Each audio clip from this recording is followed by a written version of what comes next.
Cinderella was likewise called up to them to be consulted in all these matters, for she had excellent notions, and advised them always for the best, nay, and offered her services to dress their heads, which they were very willing she should do. As she was doing this, they said to her, Cinderella, would you not be glad to go to the ball? Alas, said she, you only jeer me. It is not for such as I am to go thither. Thou art in the right of it. Replied they, it would make the people laugh to see a cinder wench at a ball. Anyone but Cinderella would have dressed their heads awry, but she was very good, and dressed them perfectly. Well, they were almost 2 days without eating, so much were they transported with joy. They broke above a dozen laces in trying to be laced up close, that they might have a fine slender shape, and they were continually at their looking-glass. At last the happy day came. They went to court, and Cinderella followed them with her eyes as long as she could, and when she had lost sight of them, she fell a-crying. Her godmother, who saw her all in tears, asked her what was the matter. I wish I could. She was not able to speak the rest, being interrupted by her tears and sobbing. This godmother of hers, who was a fairy, said to her, thou wishest thou couldst go to the ball, is it not so? Why, yes, cried Cinderella, with a great sigh. Well, said her godmother, be but a good girl, and I will contrive that thou shalt go. Then she took her into her chamber, and said to her, run into the garden, and bring me a pumpkin. Cinderella went immediately to gather the finest she could get, and brought it to her godmother, not being able to imagine how this pumpkin could make her go to the ball. Her godmother scooped out all the inside of it, having left nothing but the rind, which done, she struck it with her wand, and the pumpkin was instantly turned into a fine coach, gilded all over with gold. She then went to look into her mousetrap, where she found 6 mice, all alive, and ordered Cinderella to lift up a little the trapdoor, when giving each mouse, as it went out, a little tap with her wand. The mouse was that moment turned into a fine horse, which altogether made a very fine set of 6 horses of a beautiful mouse-colored dapple gray. Being at a loss for a coachman, I will go and see, says Cinderella, if there is never a rat in the rat trap. We may make a coachman of him. Thou art in the right, replied her godmother. Go and look. Cinderella brought the trap to her, and in it there were 3 huge rats. The fairy made choice of one of the 3 which had the largest beard, and having touched him with her wand, he was turned into a fat, jolly coachman who had the smartest whiskers eyes ever beheld. After that, she said to her, go again into the garden, and you will find 6 lizards behind the watering pot. Bring them to me. She had no sooner done so but her godmother turned them into 6 footmen, who skipped up immediately behind the coach with their liveries all bedaubed with gold and silver, and clung as close behind each other as if they had done nothing else their whole lives. The fairy then said to Cinderella, well, you see here an equipage fit to go to the ball with.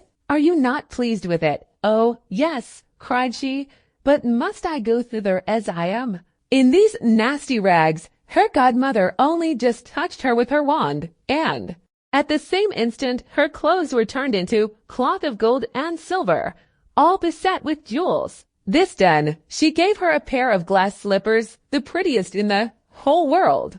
Being thus decked out, she got up into her coach, but her godmother, above all things, commanded her not to stay till after midnight, telling her at the same time that if she stayed 1 moment longer, the coach would be a pumpkin again, her horses mice, her coachman a rat, her footmen lizards, and her clothes become just as they were before. She promised her godmother she would not fail of leaving the ball before midnight, and then away she drives, scarce able to contain herself for joy. The king's son, who was told that a great princess, whom nobody knew, was come, ran out to receive her. He gave her his hand as she alighted out of the coach, and led her into the ball among all the company. There was immediately a profound silence. They left off dancing, and the violin ceased to play.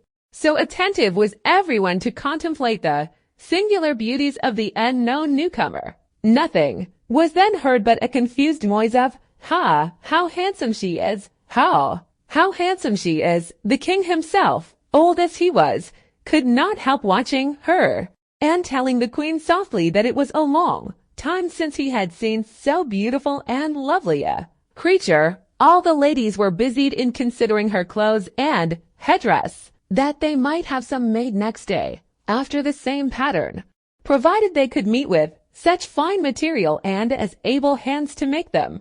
The king's son conducted her to the most honorable seat, and afterward took her out to dance with him. She danced so very gracefully that they all more and more admired her.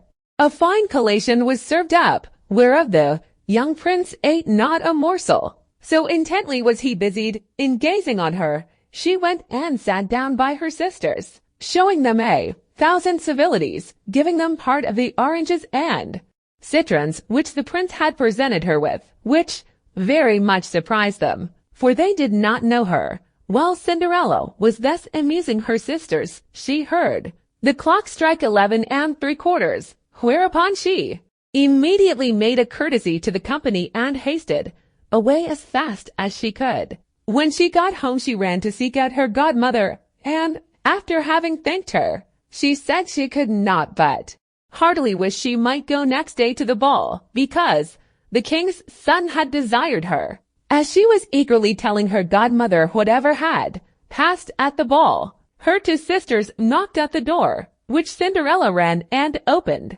"How long you have stayed," cried she, gaping, rubbing her eyes and stretching herself as if she had been just waked out of her sleep. She had not, however, any manner of inclination to sleep since they went from home.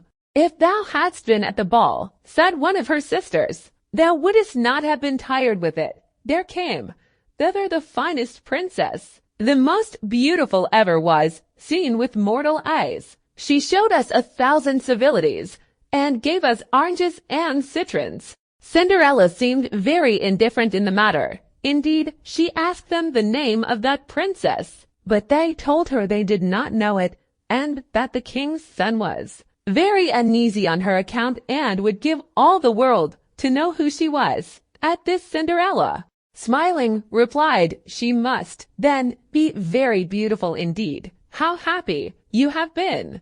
Could not I see her? Oh, dear Miss Charlotte, do lend me your yellow suit of clothes which you wear every day."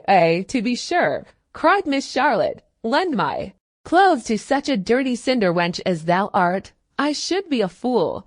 Cinderella, indeed, expected well such answer, and was very glad of the refusal, for she would have been sadly put to it if her sister had lent her what she asked for, jestingly.